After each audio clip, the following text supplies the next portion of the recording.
Rome Grown here with the September update because it's already halfway into September. I'm slacking. A lot of other stuff to do, but anyways. So the kale and the dinosaur kale have seemingly bounced back after a long fucking battle with the Japanese beetles and the earwigs. Been munching on my shit.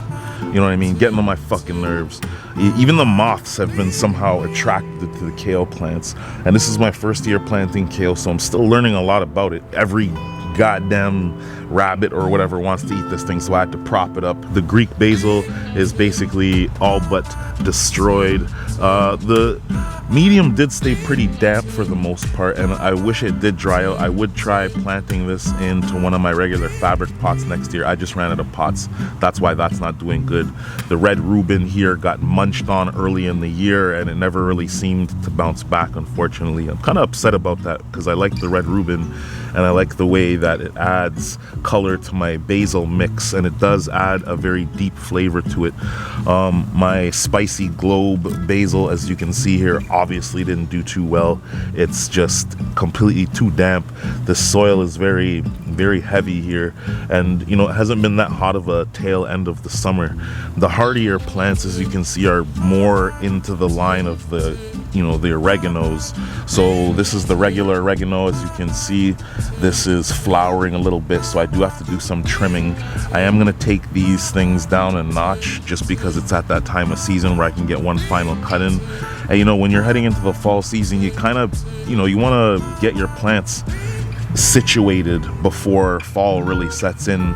It doesn't seem like we're gonna have too much of a heat wave left after earwig crawling on me. It doesn't seem like we're gonna have too much of a heat wave anytime soon. Looks like it's gonna be a damp, cold, overcast fall, so you kind of want to get your plants exactly where you want them, especially the pepper plants. The thyme plants, actually no, hold on, before we move on, the Thai basil has actually survived the test of time somehow.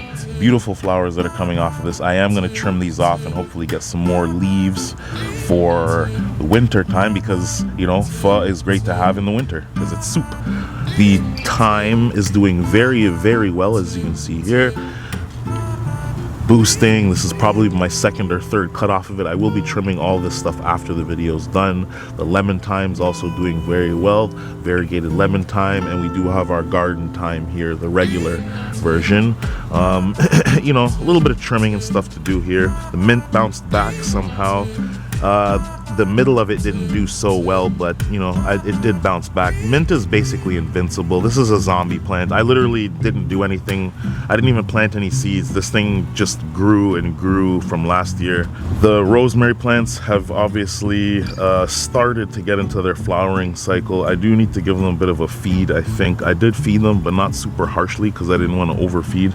But I will be chopping all the new growth down, and when it gets to super cold time, I'm going to try to put these back into the garage so they'll hopefully revamp for the next growing season. Heading over to the motherfucking peppers, stars of the show. Everything has grown up and grown out and bushed out. We have a lot of new peppers here. Obviously you can see the pollinators flying around trying to get the last minute flowers that are perking up here. What you're looking at there is the spicy bell plant.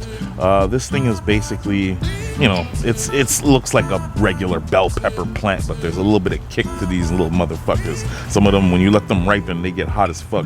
So it's just something that grows very prolifically, and I can add it to a lot of meals often.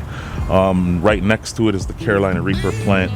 As you can see, a lot of the pre-flowers I didn't prick off because we did plant late into the season, but as you can see up into the upper part of the plant, there's so many new flowers, new growth, new flowers coming out. You know, I did give it a feed maybe a week or two ago, so that's why everything's boosting up. The pepper plants, the Palermo pepper plants in the center are doing very well. The tallest bunch here are the chocolate Palermos. Those are actually doing the absolute best and are the farthest ahead. They're also the tallest of the sweet pepper varieties that I have going. You know, you can see the fact that I planted so many seeds into one pot, which was this year's experiment. Instead of planting one plant, I planted many seeds and thinned it out, and this is what we're left with. On the end here, we have our Sugar Rush Peach Stripey plant, and I'm actually very happy with the way these peppers are now. If you look here, this is what happens sometimes, and if you have peppers that start to get this type of rot, you basically just want to pluck this stuff off, and that's part of what I'm talking about fall proofing your plants, because I don't want the plant focusing on producing energy on something that's going to end up being spoiled at the end of the day. So that's basically useless for us. We're going to get the energy pumping back into the top of the plant here, and look how many new flowers we have are growing that are basically, you know, they're going to turn into all sorts of new peach stripey plants, and that I'm very excited about. Other than that, we got the cayenne peppers here, the cayennetas. And what I'm super happy about here is the fact that you can see how prolific this plant is. I haven't even had the chance to take any of these off because none of them are ripe yet. But for the most part, once these start getting ripe, man, they go and they go and they go and they keep producing and they keep producing. Very happy with the way this crop has come out so far this year.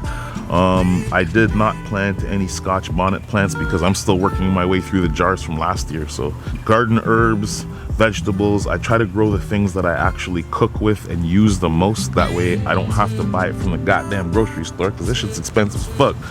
But anyways, yeah, man, that's it for the September update. A lot of good colors and a lot of fruits are starting to come out. Nothing super ripe yet because I did plant pretty late into the season.